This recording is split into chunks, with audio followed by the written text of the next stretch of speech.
આપ જોઈ રહ્યા છો U24 ન્યૂઝ ગુજરાતી, સમયની સાથે। દાહોદમાં તાલુકા અને શહેરમાં ભાજપ દ્વારા તિરંગા યાત્રા યોજી તિરંગાઓનું વિતરણ કરાયું। દેશમાં 78માં આઝાદીના પર્વને લઈને હર ઘર તિરંગા અભિયાન અંતર્ગત જિલ્લાના અને તાલુકાઓના અલગ અલગ ગામોમાં રાજકીય પક્ષો અને સરકારી કાર્યક્રમો અંતર્ગત તિરંગા યાત્રા યોજી દેશની ભાવના દરેક ભારતીય નાગરિકના દિલમાં જગાવી રહ્યા છે। તે જ અંતર્ગત દાહોદ તાલુકા ભાજપ અને શહેર ભાજપના સંયુક્ત ઉપક્રમે દાહોદના ધારાસભ્ય કનૈયાલાલ કિશોરીની આગેવાની હેઠળ તિરંગા યાત્રા યોજવા માટેનો કાર્યક્રમ નક્કી કરવામાં આવ્યો હતો, જેમાં ગોવિંદનગરના પ્રસંગ પાર્ટી પ્લોટ ખાતે ભારતીય જનતા પાર્ટીના તાલુકાના અને શહેરના કાર્યકર્તાઓ અને હોદ્દેદારો ભેગા થયા હતા।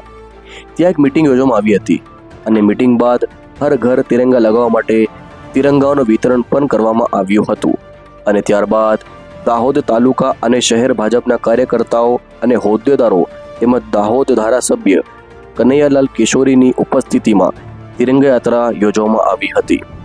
જે તિરંગા યાત્રા પ્રસંગ પાર્ટી પ્લોટ ગોવિંદનગર ખાતેથી નીકળી તાલુકા પંચાયત થઈ માણેક ચોક થઈ નગરપાલિકા ખાતે તેનું સમાપન કરવામાં આવ્યું હતું।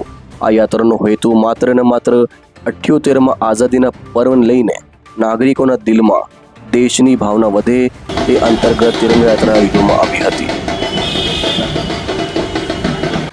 આજે સમગ્ર દાહોદ જિલ્લામાં, દાહોદ તાલુકામાં અને સમગ્ર દેશમાં હર ઘર તિરંગા અભિયાનનું જે મોદી સાહેબે આહવાન કર્યું છે, એ આહવાનના ભાગરૂપે આજે દાહોદ તાલુકા અને દાહોદ શહેર ભારતીય જનતા પાર્ટી દ્વારા દાહોદ શહેરમાં તિરંગા યાત્રા કરવામાં આવી છે અને દરેક ઘરે ઘરે હર ઘર તિરંગા લોકો પોતાના ઘરે બાંધે અને દેશભક્તિનો ભાવ જાગે એના માટે જે યાત્રા હતી એ યાત્રા આજે દાહોદ તાલુકા ખાતે કરી દાહોદના સૌ લોકોને આ 15મી ઓગસ્ટ જ્યારે આવે છે એ દિવસની ખૂબ ખૂબ શુભેચ્છા।